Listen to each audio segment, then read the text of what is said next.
जय हिंद दोस्त। बता दूं कि बिहार सरकार के द्वारा हर एक साल साइंस और मैथ इस दो विषयों में एक कंपटीशन कराया जाता है, जो कि क्लास 6 से लेके क्लास 12 तक के बच्चे इसमें भाग ले सकते हैं। इसमें बच्चे अपना मैथ में और साइंस में कितने ज्यादा वो एक्टिव हैं, कितने ज्यादा उनके अंदर टैलेंट है।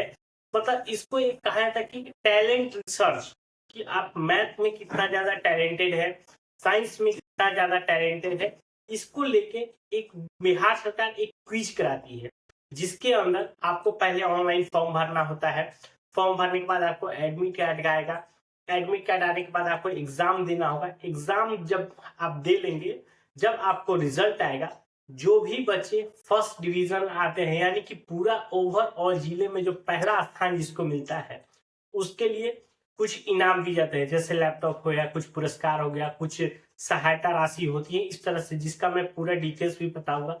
साथ के साथ फॉर्म भरने में क्या क्या इंपॉर्टेंट डॉक्यूमेंट जरूरी है, किस तरह से आपसे एग्जाम में क्वेश्चन पूछे जाएंगे, सारी चीजों को हम पूरा डिटेल्स के साथ बताने वाले हैं। तो इस तरह के वीडियो पाने के लिए हमारे चैनल को जरूर सब्सक्राइब करिए, और जो भी लोग नए हैं उनसे खासकर मेरा रिक्वेस्ट है।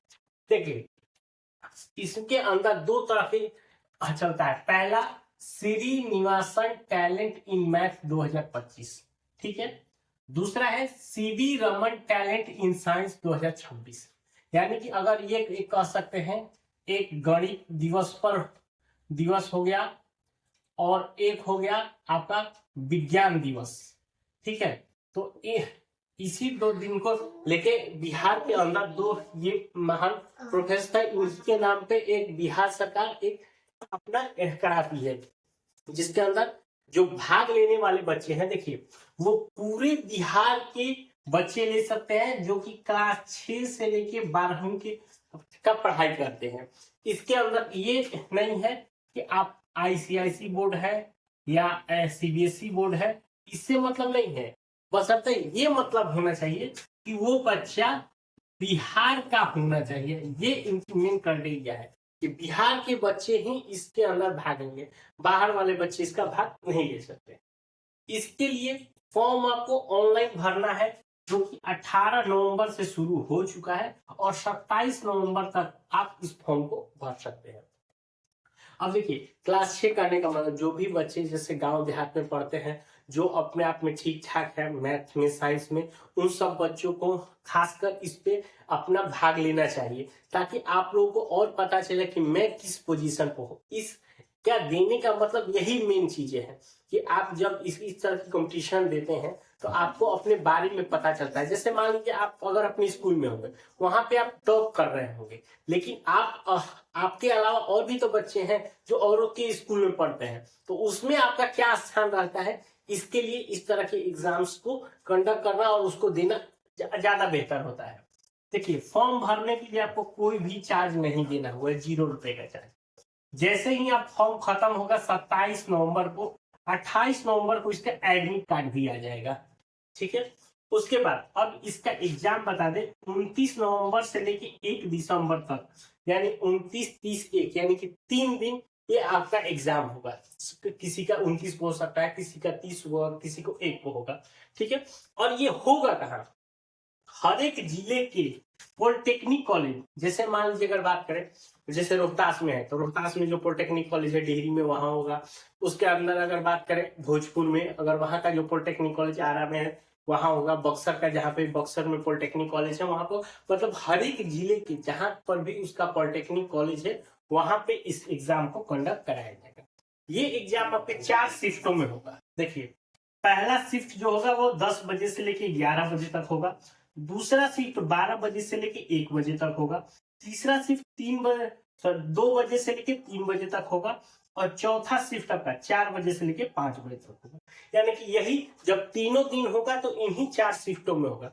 हो सकता है 2 शिफ्ट मैथ का हो, 2 शिफ्ट साइंस का हो। देखिए, इसमें एक बच्चा का क्या है, अगर वो चाहे तो मैथ का भी ऑप्शन चूज कर सकता है, और साइंस का भी ऑप्शन चूज कर सकता है। यानी ये चाहे तो दोनों कर सकता है। किसी को लगता है कि मुझे केवल मैथ करना चाहिए तो वो केवल मैथ कर सकता है। किसी को लग रहा है कि मुझे साइंस ही केवल करना चाहिए तो वो साइंस कर सकता है। जिसको लगता है कि नहीं मैं दोनों में कंपटीशन मुझे देना चाहिए तो वो दोनों दे सकता है। ये अपने बच्चे का ऊपर ऑप्शन रहता है। तो इस तरह से भी हो गया। अब बात करते हैं कि एग्जाम में आपसे क्वेश्चन क्या पूछे जाएंगे। देखिए एग्जाम में आपसे मात्र 25 क्वेश्चन पूछे जाएंगे।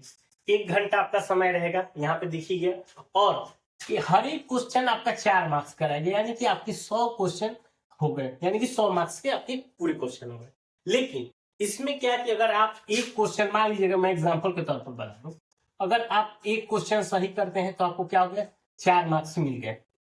लेकिन अगर जैसे ही उस आपने दूसरा क्वेश्चन उसको गलत कर दिया था, इसमें से 1 क्वेश्चन कम हो गया, यानी कि आपका टोटल कितना हो गया, 3 हो गया। यानी इस तरह से ये निगेटिव मार्किंग है। सही क्वेश्चन में बनने पे आपके नंबर बढ़ जाएंगे, लेकिन अगर गलत करते हैं तो आपके मार्क्स भी काट लिए जाएंगे। इसीलिए जो बच्चे होंगे जिनको अगर मान लीजिए कोई क्वेश्चन नहीं पता होगा तो कोशिश करके और उस क्वेश्चन को छुए नहीं, ताकि आपका जो बना हुआ मार्क्स है वो कटना। ये साइंस और मैथ दोनों के लिए सेम फार्मूला है। अब बात करते हैं फॉर्म भरने के लिए लगने वाले डॉक्यूमेंट। पहला तो उसका आधार कार्ड लगेगा, दूसरा हो गया स्कूल का आईडी कार्ड, जिस भी आप स्कूल से पढ़ रहे हैं उसका आपका identity card, photo, signature, mobile, email ID, यही आपके डॉक्यूमेंट आपको फॉर्म भरते समय ऑनलाइन के समय आपकी जरूरत होगा। ये हो गया। अब बात करते हैं, समझ लें कि अगर आपको प्रोत्साहन राशि क्या मिलेगी। अगर यदि आप पूरे बिहार में फर्स्ट आते हैं, मतलब कि राज्य के लेवल पर जिसको पहला स्थान आएगा उसको आपको लैपटॉप आपको दिया जाएगा। साथ के साथ जो भी आपका प्रोत्साहन राशि भी कुछ दी जाएगी आपको सरकार के द्वारा, जो भी है मुख्यमंत्री है इनके द्वारा आपको प्रोत्साहित भी किया जाएगा, मतलब बड़े अधिकारी के द्वारा। तो ये हो गया। उसके साथ साथ ये पहला और दूसरे केस पे भी हो जाएगा, मतलब जो पहला दूसरा तीसरा तीन लोगों को इसमें चुना जाता है, मतलब जो राज्य के समय पर पहला स्थान, दूसरा स्थान, तीसरा स्थान। अगर उसके बाद क्या होता है कि जिला वाइज होता है कि अगर आपने अपने जिले में टॉप किया, मतलब पहला स्थान आया, तो आपको 5,000 रुपए का प्रोत्साहन राशि दिया जाएगा। अगर आप दूसरे स्थान पे आते हैं तो 3,000 रुपए का प्रोत्साहन राशि दिया जाएगा। तो ये है। तो आप ये मत देखें कि आपको क्या प्रोत्साहन राशि मिल रहा है, क्या आपको मिल रहा है, ये तो अदर मैटर। आप कम से कम जब एग्जाम देने जाएंगे तो जो भी बच्चे हैं तो उनको अपने अंदर की क्षमता पता लगता है। यही होता है कि आपके अंदर के टैलेंट रिसर्च, इसमें देखिए कहा गया है टैलेंट को आपको खोजना है, कौन बच्चा हमारे बिहार में किस क्लास में कितना टैलेंटेड है। अगर यदि मान लीजिए पूरे बिहार से बच्चे आ रहे हैं, अगर उसमें जो भी बच्चा पहला स्थान पा रहा हो, यानी कि उसके अंदर तो कुछ तो टैलेंट होगा, तभी तो वो पूरे बिहार में फर्स्ट आएगा। तो इसलिए जो भी बच्चे हैं, सब मेरा जो भी ये है कि बच्चे जो 6 से लेकर 12वीं तक पढ़ाई कर रहे हैं वो लोग एक बार इस फॉर्म को जरूर दें, इस कंपटीशन को जरूर करें। ठीक है। अगर इसके अलावा कोई और जानकारी चाहिए इससे रिलेटेड तो हमें नीचे कमेंट करके पूछ सकते हैं। मिलता है नए वीडियो में, तब तक ले जाए।